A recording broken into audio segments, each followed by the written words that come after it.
ప్రపంచ పిచ్చుకల దినోత్సవం ప్రతి సంవత్సరం మార్చి 20న జరుపుకుంటారు. పిచ్చుకలు జనావాసాల్లో ఎక్కువగా కనిపించే ఇతర పక్షుల గురించి, వాటి మనుగడకు వాటిల్లుతున్న ముప్పు గురించి జనాల్లో అవగాహన పెంచడం దీని వెనుక ఉన్న ఆశయం. ఈ దినోత్సవాన్ని భారతదేశానికి చెందిన నేచర్ ఫరెవర్ సొసైటీ, ఫ్రాన్స్కు చెందిన ఈకోసిస్ యాక్షన్ పొండేయన్లు మరిన్ని జాతీయ అంతర్జాతీయ సంస్థలతో కలిసి ప్రారంభించాయి. నేచర్ ఫరెవర్ సొసైటీ స్థాపకుడు మహమ్మద్ దిలావర్ భారతీయ ప్రకృతి పరిరక్షకుడై దిలావర్ నాసికో పిచ్చుకల పరిరక్షణ ప్రయత్నాలలో తన ప్రస్థానాన్ని ప్రారంభించాడు.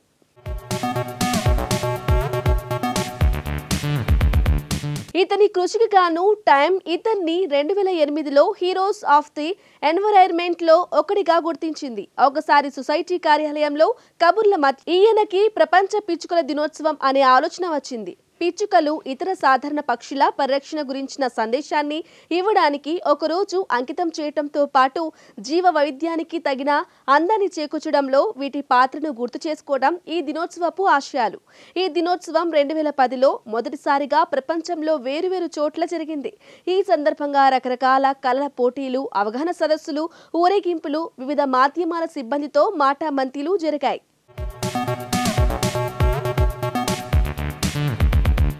పక్షుల మనుగడకున్న ముప్పులపై అవగాహనతో పాటు ప్రపంచ నలుమూలలా ఉన్న పక్షి పరిరక్షకులు ఒకరితో ఒకరు సంప్రదించుకుని సహకరించుకునేందుకు ఒక ఉమ్మడి వేదిక కల్పించడం ఈ దినోత్సవపు సుదూర లక్ష్యం. గ్రామీణ జీవనంలో పొలాల్లోని గింజలు తింటూ ఇళ్ల చూర్లల్లో గూళ్లు కట్టుకుని పిచ్చుకలుండేవి. సాంకేతిక అభివృద్ధిలో భాగంగా పెరిగిన కాలుష్యం, చరవాణుల వాడకంలో భాగంగా పెరిగిన వికిరణాలతో వీటి మనుగడకు ముప్పు వాటిల్లడానికి ప్రధాన కారణాలు. ప్రస్తుతం పిచ్చుకలను కాపాడుకోవటానికి ప్రపంచవ్యాప్తంగా ప్రయత్నాలు జరుగుతున్నాయి.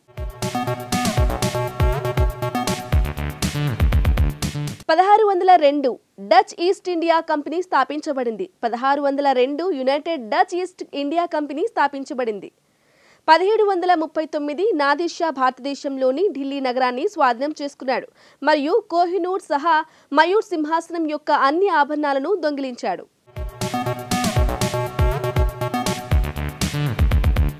2006 లారీ తుఫాను ఉత్తర క్వీన్లాండ్లో ల్యాండాల్ చేసింది. చివరికి ఆస్ట్రేలియాకు దాదాపు 1 బిలియన్ నష్టం వాటిల్లింది మరియు అరటి పంటలో 80% పైగా నాశనం చేయబడింది.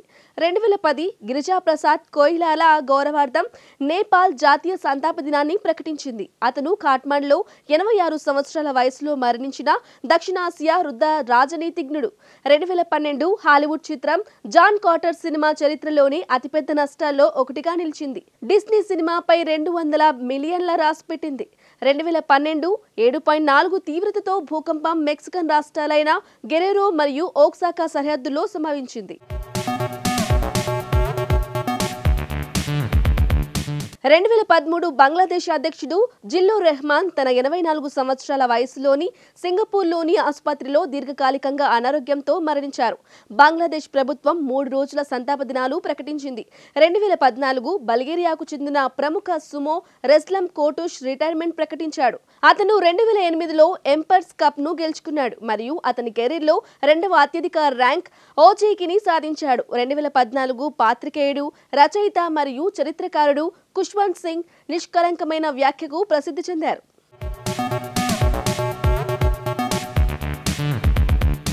ఈటెల రాజేందర్ తెలంగాణ రాష్ట్రానికి చెందిన రాజకీయ నాయకుడు, మాజీ మంత్రి. అతను తెలంగాణ రాష్ట్రం ఏర్పడ్డాక తొలి ఆర్థిక మంత్రిగా పనిచేశాడు.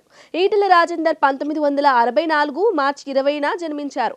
కరీంనగర్ జిల్లా హుజూరాబాద్ నుంచి గెలుపొందిన ఈటెల రాజేందర్ తెలంగాణ రాష్ట్ర సమితి ఆవిర్భావం నుంచి పార్టీలో ఉన్నారు.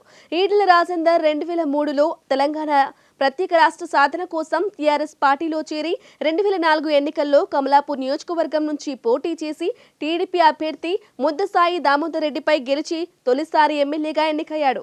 ఆయన 2008 ఉప ఎన్నికల్లో రెండోసారి ఎమ్మెల్యేగా గెలిచాడు. వైఎస్ హయాంలో టీఆర్ఎస్ ఎల్పీ నేతగా ఉన్న ఈటెల తన వాగ్దాటితో అందరినీ ఆకట్టుకున్నారు.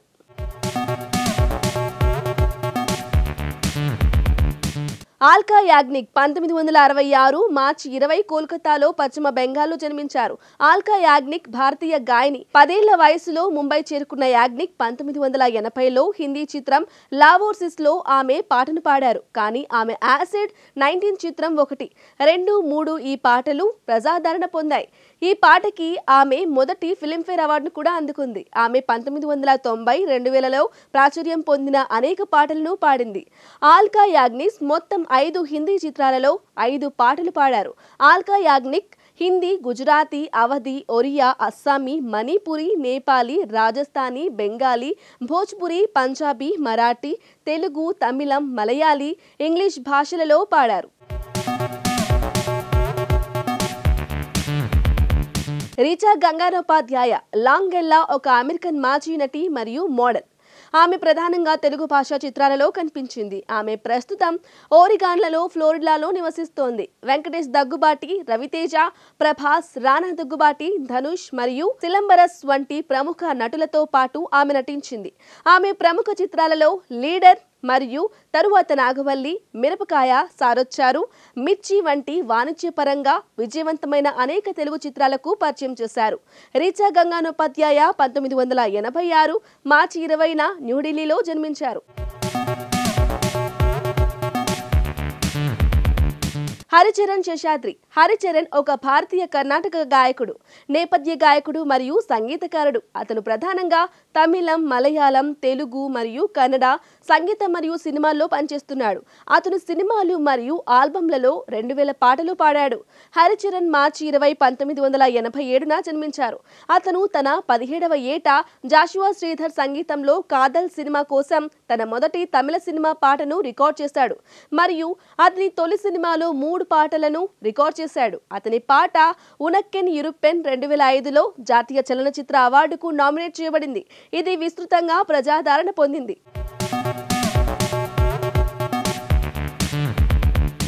గాయత్రి జోషి మాజీ భారతీయ నటి, వీడియో జాకీ, మోడల్. ఆమె నటించిన ఏకైక హిందీ చిత్రం 2004లో వచ్చిన స్వదేశ్.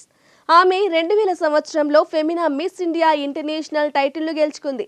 ఆమె మిస్ ఇంటర్నేషనల్ 2000లో భారతదేశానికి ప్రాతినిధ్యం వహించింది. ఆమె వ్యాపారవేత్త వికాస్ ఓబెరాయ్ను 2005 నుండి వివాహం చేసుకుంది. గాయత్రి జోషి మార్చి 20, 1977న జన్మించారు. అక్టోబర్ 2023లో ఇటలీలోని సార్దియానాలోని లగ్జరీ కార్ల ప్రదర్శన పోటీ సందర్భంగా ఘోర కారు ప్రమాదం జరిగిన సంఘటన నుంచి గాయత్రి జోషి, ఆమె భర్త వికాస్ గాయాలతో బయటపడ్డారు. ఇదే ఘటనలో మరో కారులో ప్రయాణిస్తున్న స్విట్జర్లాండ్కు చెందిన జంట మృతి చెందింది.